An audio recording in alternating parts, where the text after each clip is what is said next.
बिस्मिल्लाहिर्रहमानिर्रहीम। अस्सलाम वालेकुम डियर स्टूडेंट। बेटा ये हमारे पास इलेक्ट्रिकल सेकेंड ईयर का सब्जेक्ट है ईटी इलेक्ट्रिकल मेजरिंग इंस्ट्रूमेंट का, और इसका कोड है ET223। और आज हम जो है शॉर्ट सिलेबस जो आपको बोर्ड की तरफ से मिला गया है उसमें जो आर्टिकल नंबर 11 है वो हम स्टार्ट कर रहे हैं। और ये आर्टिकल है बेटा पॉइंटर। याद रखिएगा कि पॉइंटर क्या चीज़ है। The needle which move on the calibrated scale, its deflection indicates the measuring quantity directly is called pointer।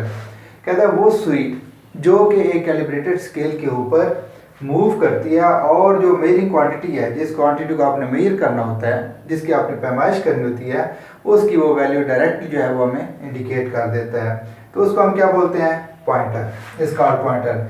This pointer fixed on the moving system of meter. इस पॉइंटर को meter की जो moving system है उसके ऊपर fix कर दिया जाता है। Which indicate the deflection position of moving system, जो कि इंडिकेट करता है किसको? जो मीटर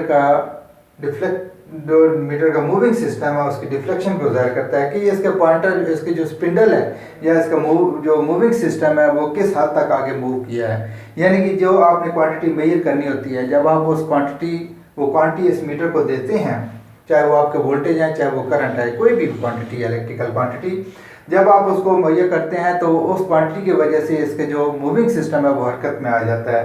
तो आप उसी क्वांटिटी के मुताबिक जितनी भी उसके अंदर वोल्टेज होंगे या जितनी आपने करंट मेजर करनी होगी, उस हिसाब से उसका जो डिफ्लेक्शन, जो उसका मूविंग सिस्टम है वो मूव कर जाता है।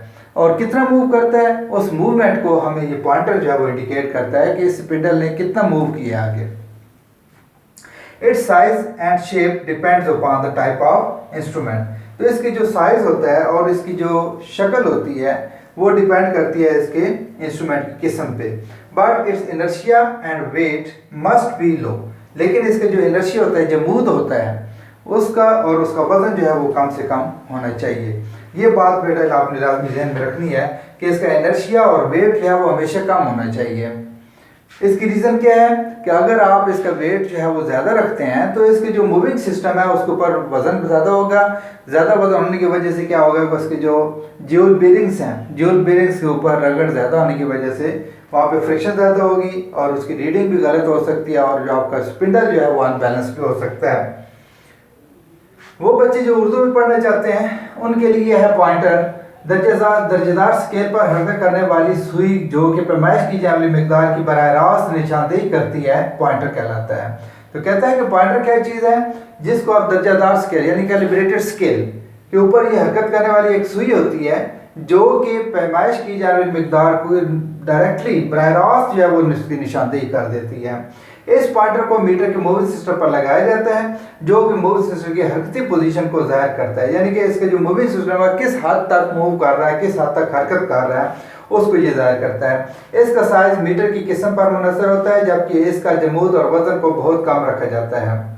आगे आता है बेटा इसका 11.1 इसका टॉपिक है टाइप्स ऑफ पॉइंटर। तो टाइप्स ऑफ पॉइंटर में क्या है? It has following types. ये शक्ल के लिहाज से हैं, ये जो है इसकी इश्काल है उसके मुताबिक है इसके इकसाम। तो पहले है knife edge pointer, needle pointer, flat lance shape pointer, lancet pointer और बार पॉइंटर। ये 5 इकसाम है बेटे इस पॉइंटर्स की जो शक्ल के लिहाज से हैं। तो ये शक्लें जो है वो दे दी गई हैं। अब यहाँ पे देखेंगे ये हमारे पास ये जो पहली 2 शक्ल हैं, ये और ये वाली, ये इसको हम बोलते हैं नाइफ एज पॉइंटर। जो आप नाइफ एज पॉइंटर की शिकाल इस किस्म की होंगी। आगे है नीडल पॉइंटर, ये सुई की तरह होता है, बिल्कुल एक तरफ से बारीक होता है, दूसरी तरफ से चौड़ा होता है। तो इसको हम क्या बोलते हैं? Needle pointer. और ये है flat launch pointer. Flat launch pointer क्या होता है कि ऐसा पॉइंटर जिसका आगे देखेंगे इसका सिरे जो है वो तीर की तरह होता है। लॉन्चेट कहते हैं तीर को। तो फ्लैट लॉन्चेट पॉइंटर क्या होगा कि जिसकी शक्ल जैसे तीर की जानिब, तीर की शक्ल क्या होगा। और ये है लॉन्चेट पॉइंटर। लॉन्चेट पॉइंटर में अगर इस शक्ल का होगा तो इसका हम क्या बोलते हैं? लॉन्चेट पॉइंटर। और 5वीं चीज़ है वो है बार पॉइंटर। तो ये बार पॉइंटर जो है वो स्ट्रेट होगा। तो ये है बेटा पॉइंटर की इकसाम। तो आगे हम चलते हैं, इस पॉइंटर को तफसील देखेंगे कि इन मटीरियल्स का कौन सा पॉइंट मटीरियल यूज़ किया जाता है और उसकी वजूहात क्या हैं, कौन सी वजूहात हैं जिनकी वजह से हम जो उसके जो इकसाम होगी, जो उसका मटीरियल होगा वो हम क्यों यूज़ करते हैं। आगे हम इसको चलते हैं। सेकंड आर्टिकल है बेटा 11.2 material used with their reasons, कि वो मटेरियल जिनके लिए हम पॉइंटर बनाए जाते हैं जिनसे, तो उनकी क्या वजूहत हैं और वो कौन से मटेरियल हैं। तो the material is used for pointer is aluminium और acrylic due to following reasons. तो जो पॉइंटर के लिए मटेरियल इस्तेमाल किया जाता है वो एल्युमिनियम है या एक्राइल है, और इसकी मुतअद्दिद वजूहत होती हैं जिनकी बिना पे हम ये मटेरियल यूज़ करते हैं। पहली बात क्या होती है कि लेस इन वेट। तो ये ऐसी धातें हैं जो कि एल्युमिनियम है, एक्राइल है, ये वज़न में बहुत हल्की होती हैं, इसलिए हम इनको इस्तेमाल करते हैं पॉइंटर के तौर पे। क्योंकि पॉइंटर ने जिस वक्त मूव करना होता है, वो जो पॉइंटर को स्पिंडल के साथ फिक्स किया जाता है, और जब इसका मूविंग सिस्टम जो है वो मूव करता है तो पॉइंटर भी आगे को डिफ्लेक्शन देता है, जिसकी वजह से ज्यूल बेल्स के ऊपर ज़्यादा रगड़ आती है। तो अगर ये पॉइंटर जो है वो लेस इन वेट होंगे, इनका वजन हल्का होगा, तो ये रगड़ जो है वो कम हो जाएगी और मूविंग सिस्टम के ऊपर किसी किस्म का वजन दबाव जो है वो नहीं आएगा। दूसरी बात क्या आती है कि लो इन कॉस्ट, इनकी जो कीमत होती है वो कम होनी चाहिए ताकि आसानी से आप इनको पॉइंटर के तौर पे इस्तेमाल कर सकें। तीसरा इजीली अवेलेबल, तो ऐसा मटेरियल होना चाहिए कि जो आसानी से दस्तयाब हो। ऐसा ना हो कि आप इसको बाहर से किसी और मुल्क से इंपोर्ट करना पड़े और उसके लिए आपको बहुत ज़्यादा कॉस्ट भी देनी पड़ेगी और वो आसानी से मिल भी नहीं सकता। तो इसलिए इसके लिए जो मटेरियल यूज़ किया जाता है वो ऐसा इस्तेमाल होना चाहिए, ऐसा इस्तेमाल करना चाहिए जो कि आसानी से अवेलेबल हो, आसानी से मुयसर हो। वेरी स्ट्रॉन्ग और मजबूत भी होना चाहिए। ऐसा ना हो कि जिस वक्त आप मेरी क्वांटिटी जो है वो उसके हाथ से ज़्यादा उसको पॉइंट देते हैं तो पॉइंटर जो है वो बड़ी स्पीड से डिफ्लेक्ट करता है, तो स्टॉप पॉइंट के ऊपर जाके ये टकराने के बाद टेढ़ा हो जाता है लेकिन टूटता नहीं है। तो ऐसा ना हो कि आप ऐसा मटेरियल यूज़ कर रहे हो जो कि स्टॉप एंड के ऊपर जहाँ पे जो पॉइंट्स लगे होते हैं उनके साथ जब ये टकराए तो उसके साथ ये टूट ही ना जाए। अब ये ऐसा होते हैं, ये मजबूत होते हैं, ये टेढ़े तो हो जाते हैं लेकिन टूटते नहीं हैं। सॉफ्ट मटेरियल, नरम मटेरियल होना चाहिए। नरम होने की वजह से क्या होगा कि ये टेढ़े हो जाएंगे, टूटेंगे नहीं और इनको बिल्कुल आसानी के साथ फिर दोबारा असल पोजीशन में इसके ऊपर रिपेयरिंग करके आप इसको इस्तेमाल काबिल बना सकते हैं। डक्टाइल एंड मेलिएबल, वर्क पजीर भी होते हैं और ये तार पजीर भी होने चाहिए। वर्क पजीर होने की सूरत में आप इसको किसी शेप में भी चिपटा बना सकते हैं, आप इसको एक पतरी नुमा बना सकते हैं, आप किसी शेप में भी इसको डाल सकते हैं। इसलिए अगर ये तार पजीर हैं तो आप इसको नीडल की सूरत में इस तरीके से आप इसको डाल सकते हैं। तो कहता है कि ऐसा मटेरियल होना चाहिए जो कि डक्टाइल भी हो और मेलिएबल भी हो, कि वर्क पजीर में भी हो और वो तार पजीर में भी हो। Easily deposit oxide layer on its surface, तो कहता है कि ऐसा मटेरियल होना चाहिए जिसकी सतह के ऊपर ऑक्सीडेशन ऑक्साइड जो है, ऑक्साइड की एक लेयर जो है वो चढ़ जाए ताकि जंग से ये बच रहे। अगर अब ये एल्युमिनियम और एक्राइल ऐसे दो मटेरियल्स हैं जिनके ऊपर अगर आप ऑक्साइड की एक लेयर जो है वो डिपॉजिट करना चाहते हैं, इसके ऊपर लगाना चाहते हैं, तो बड़ी आसानी से आप इसके ऊपर एक तह चढ़ा देते हैं ताकि जंग वगैरह से ये बचा जा सके। इसके ऊपर किसी किस्म का क्रस्ट वगैरह जो है वो नहीं आता।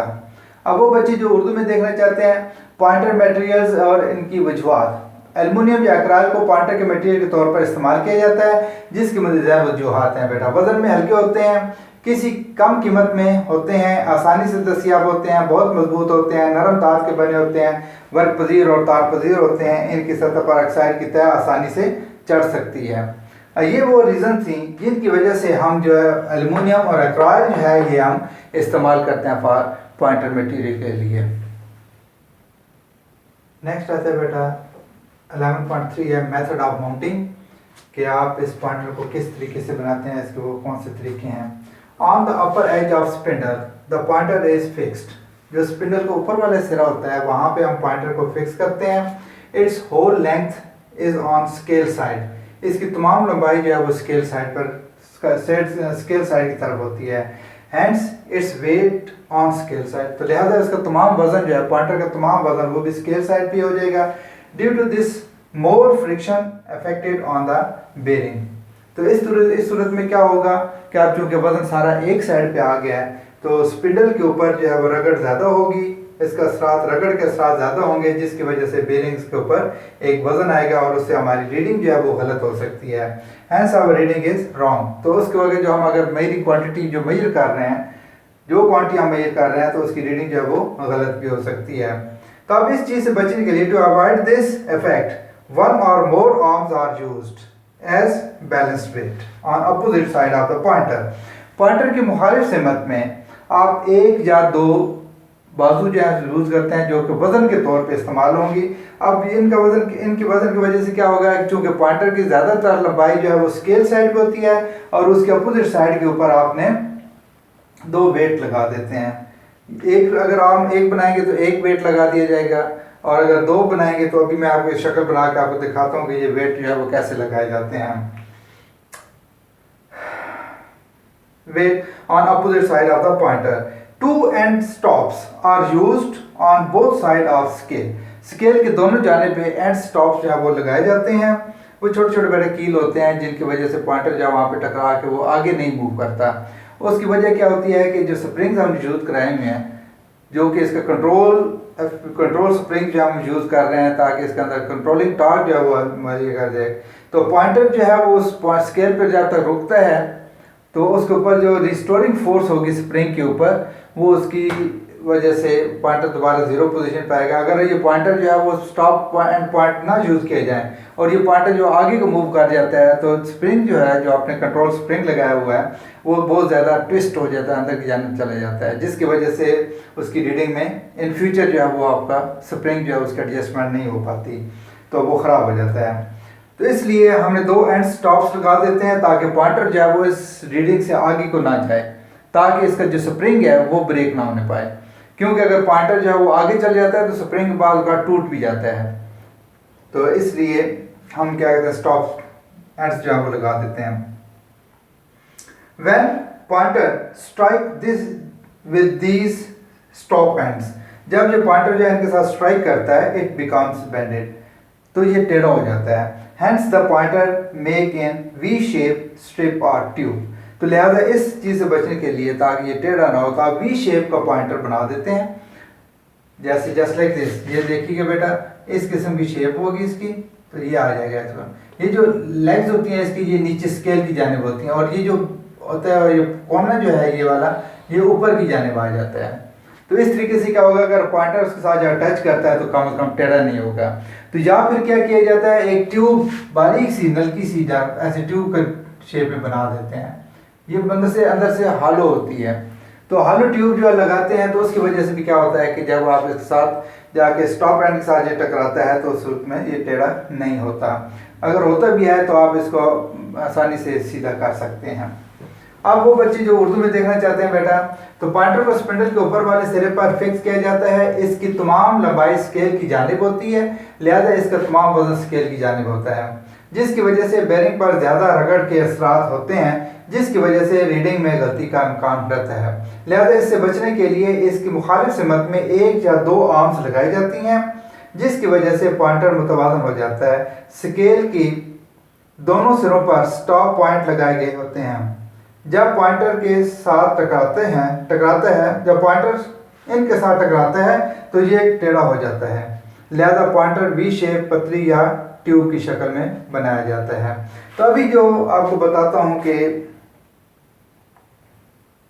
ये जो आर्म्स लगाई गई हैं, एक आर्म्स एक पॉइंटर की दूसरी साइड दोनों से यानी कि दूसरी मुखालिफ सिमत में जो लगाए गए हैं वो कैसे लगाते हैं।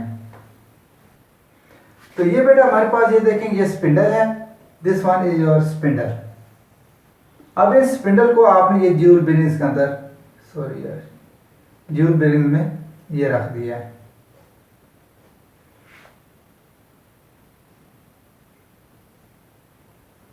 अब यहाँ पे आपका ये कंट्रोल स्प्रिंग है जिसको आपने यहाँ पे फिक्स किया हुआ है, और इसके साथ आपने पॉइंटर जो है वो लगा दिया। This is your pointer. ये पॉइंटर जो है वो कैलिब्रेटेड स्केल के ऊपर ऐसे मूव करता है। यहाँ पे एक स्टॉप एंड है, एंड स्टॉप है यहाँ पे, और एक एंड स्टॉप यहाँ पे लगाया जाता है। अब इसकी जो स्प्रिंग है, अगर जब पॉइंटर आप इसको मूव करेगा तो अगर ये स्टॉप एंड ना लगाया जाए तो क्या होगा कि ये पॉइंटर जो है आगे को मूव कर जाएगा। तो सपोज करते हैं कि यहाँ पे इसको रुकना है, अगर ये स्टॉप एंड नहीं लगाते तो ये तो पॉइंटर आगे चले जाएगा, यहाँ पे आ जाएगा। अब उसकी वजह से क्या होगा, ये स्प्रिंग जो है अंदर की ज़्यादा ट्विस्ट हो जाएगा। तो उस सूरत में क्या होगा, इसके ऊपर जो है स्ट्रेंथ जो है वो ज़्यादा आ जाएगी, इसके ऊपर जो ताकत ज़्यादा अप्लाई होगी और ये स्प्रिंग जो है ये ब्रेक हो जाता है।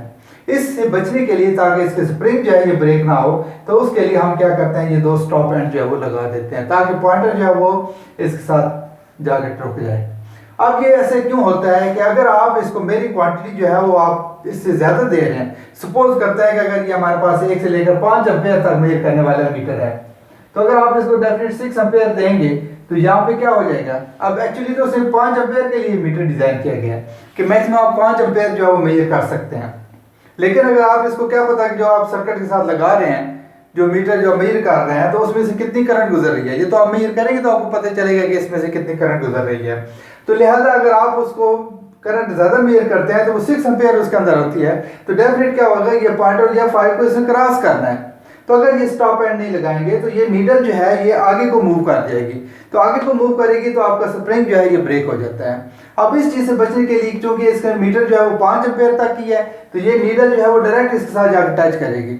अब चूंकि इसके ऊपर फोर्स ज़्यादा आ रही है, ये 6 एम्पेयर की आप फोर्स इसको अप्लाई कर रहे हैं, जिसकी वजह से क्या होगा, ये स्पीड के साथ जब उसके साथ स्ट्राइक करेगा तो ये स्पिंडल इसकी टेढ़ी हो जाती है। अब टेढ़ी होने की वजह से हम इसको बचने के लिए हम फिर क्या करते हैं कि ये नीडल जो है वहाँ पे रुके, वहाँ पे उसके साथ स्ट्राइक करे और टेढ़ी ना हो बल्कि वहीं पे साकन हो जाए, तो आप फौरन जो है मीटर को डिस्कनेक्ट कर देते हैं। अब इस चीज़ से बचने के लिए फिर कहता है कि आप इस पॉइंटर को, यानी कि ये वी शेप में, इस शेप में आप इसको बना दें। This is your pointer. अगर आप इस तरीके से पॉइंटर बना देते हैं, जैसे ये बना दिया मैंने शक्ल, तो ये वी शेप में आपको इसका पॉइंटर बनाया हुआ है। तो वी शेप में इसको आगे से यहाँ पे अगर आप इसको टोटा ऐसे कोना बना देते हैं तो इस शक्ल की यहाँ पे ये बेटा पॉइंटर बन जाता है। अब ये पॉइंटर जब इसके साथ जाकर टकराएगा तो टेढ़ा नहीं होगा, बल्कि यहाँ पे ये साकन हो जाएगा। क्योंकि ये आखिरी सिरा है तो इसलिए आपको ये पता चल जाएगा यहाँ पे। अब देखेंगे इसकी रीडिंग जो है वो यहाँ तक होती है, ये 5 एम्पेयर है, यहाँ पे मेजर करेगा। तो जो भी आप मीटर कोई भी देख लें तो इसके दरम्यान यहाँ पे स्टॉप एंड और इसके दरम्यान उसने ब्लैंक जगह छोड़ी होती है। तो आप अगर ये ब्लैंक जगह क्रॉस करके यहाँ पे जा रहा है तो इसका मतलब क्या हुआ कि आपकी जो क्वांटिटी है वो 5 एम्पेयर से भी ज़्यादा चल रही है, तो आप इस मीटर को डिस्कनेक्ट कर देते हैं। या दूसरी शक्ल में क्या है कि अगर आप इसको एक ट्यूब की शक्ल में बना दें, जस्ट लाइक दिस, ये हमारे पास ये ट्यूब शेप में आप पॉइंटर आप बना देते हैं जो सेंटर में हॉलो होगा, तो अब उस सूरत में भी क्या होगा कि इसकी स्ट्रेंथ जो है वो इंक्रीज हो जाती है, इन स्ट्रेंथ इसकी ताकत बढ़ जाती है, जिसकी वजह से यहाँ पे अगर ये रीडिंग जो है वो क्रॉस करके एंड स्टॉप तक आती है तो भी ये टेढ़ी नहीं होगी। लेकिन आप इस मीटर को डिस्कनेक्ट कर देंगे। ये चीज़ थी बेटा कि आप एक पॉइंटर को किस तरीके से माउंटिंग करते हैं, उसकी कैसे बनाते कैसे हैं और कैसे फिक्स करते हैं, और जो इसके अंदर जो रीजंस थी वो भी मैंने आपको बता दी हैं कि क्या क्या वजूहत होती हैं और उससे बचने के लिए फिर आप क्या तरीक़ेकार इख्तियार करते हैं। तो बेटा ये जो लेक्चर दिया जा रहा है ये सादत होम ऑफ नॉलेज हमारा ये यूट्यूब चैनल है, और इस चैनल पे हम ये लेक्चर जो है वो डिलीवर कर रहे हैं। तो आपके लिए लाजिम है कि आप इसको सब्सक्राइब करें, लाइक करें और अपने कमेंट्स जो है लाजमी दिए करें। और जब भी आप इसको सब्सक्राइब करते हैं, जो नए स्टूडेंट वाले हैं, तो वो बेल आइकन को लाजमी प्रेस किया करें ताकि हमारी आने वाली हर नई वीडियो जो है वो आपको मिल सके। थैंक यू, अल्लाह हाफिज़।